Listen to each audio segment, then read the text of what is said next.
from you after all these years. Your father used to talk to my predecessor, Dan Ryan, for years and years, and Jack was a good man and certainly is missed. And I thank you very much for calling.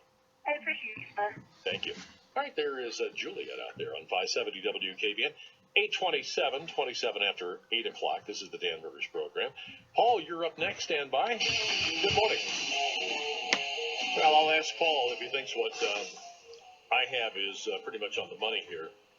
If you listen to talk shows around the country, most of the hosts eventually become an independent or a libertarian.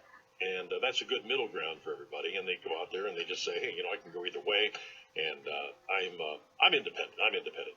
But libertarian viewpoint to me, it was very enticing for a long, long time because I was always one that I said, hey, we should legalize drugs and we should take the profit out of it. I still feel that way.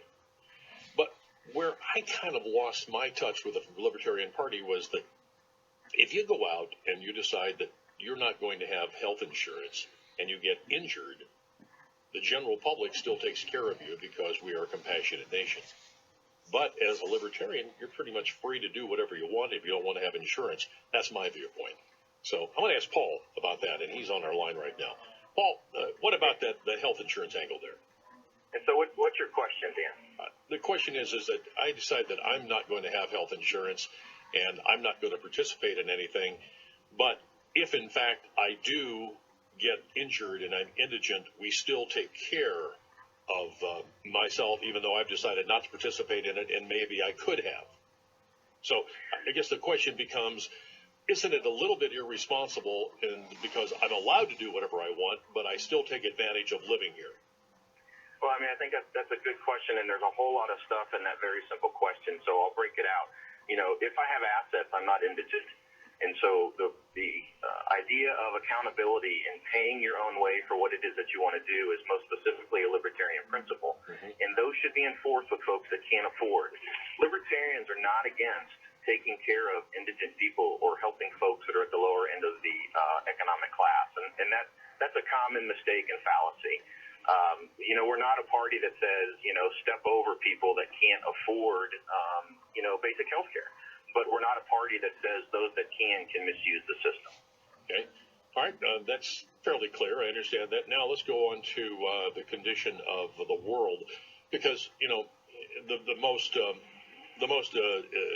the one that I can think of is where all the people lost their lives in Rwanda. Basically, we are saying we're not going to interfere with something that happens in another country. And we've got the same thing going on now in Iraq. Wouldn't your viewpoint be that we would just let that play out? Well, so those are two different situations, and they have two different reasons and causes for occurring. So Rwanda and Iraq are very different animals. What we would say with Iraq is, and start with today with ISIS, and ask yourself the question as to where ISIS came from. And then ask yourself the question as to where Al-Qaeda came from. And then ask yourself the question of who armed those and what side we took at different points in the history of those battles. The problem that you run into is that it becomes impossible to unwind those because we often arm and then become enemies of the very people that we have armed in the past. Well, I tell you, you said that as clear as anybody I've ever heard. I do agree with what you just said. Yeah. And so it just becomes very difficult, Dan, to say if we become a country who has not distinguished between acting on the basis of human rights and addressing the Rwanda incident and becoming the policeman of the world who are trying to address an ideology that you can't fix through military conflict, then we're going to be fighting everybody everywhere. So there's degrees of libertarianism. There are degrees, just as there are degrees of republicanism and Democrats. There's a couple of points that are very important, though, Dan. This country has been in active wars across the world roughly 80% of its life. Mm-hmm. This country has run annual deficits regardless of the party in power since the mid-1950s. Immigration has always been a problem, and it hasn't been fixed, and I think you iterated that a few callers ago. Yeah. And so you basically have two parties right now that are fighting over the exact same issue and solving it in the exact same way, expanding government and passing laws that take more of our rights.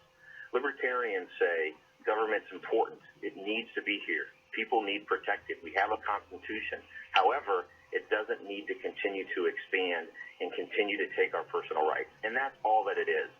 folks that look at libertarians and say, I'm going to be in my house and, death be to everybody else around me, are not talking about the Libertarian Party. They're talking about a misinformed cartoon of what it is they believe that we stand for. All right, so if you take the things that you have just talked about, they would be difficult to unwind because, we can go back to where we armed the Mujahideen, and then we can go back to where we went into that country and we fought against the Mujahideen. And then now we've gone to Iraq, and then in Colin Powell's words, we broke it, we left, and now we have a mess over there. That's right, and you're exactly right, Dan. So as a libertarian, what I'm going to tell you is things don't change tomorrow.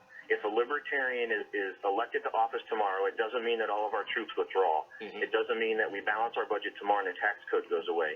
What it means is we start taking a lot of small steps, and after time, those small steps have big effects across the country, where we stop getting into these situations.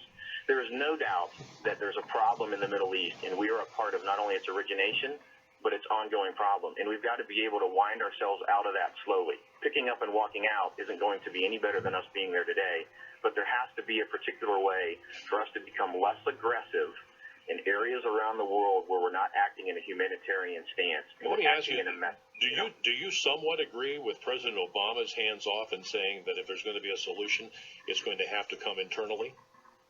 Well, he is absolutely right. That is a component of how it needs to be fixed. Dan, if I'm your neighbor and you have an argument with your family member, I can't come in and fix it for you. I can give you good ideas, I can give you suggestions, and I might be influential in how you finish it. Mm-hmm. But you still have to solve that yourself in order for it to be effective. So for us to walk in as the USA and say, we're going to fix your problems because this is the way that we think it needs to be, we're going to install a government, we're going to bring troops, we're going to bring an armed force to force you to act in the way we think you should, we're not going to solve the problems. You're just a grounded child. Yeah. And so they have to do a bit of the work on their own in order for the outcome to be something that they own and that they can be responsible for. Absolutely a part of the process. All right. Would you leave your cell phone with my producer? I think my audience would like to talk to you more in depth sometime.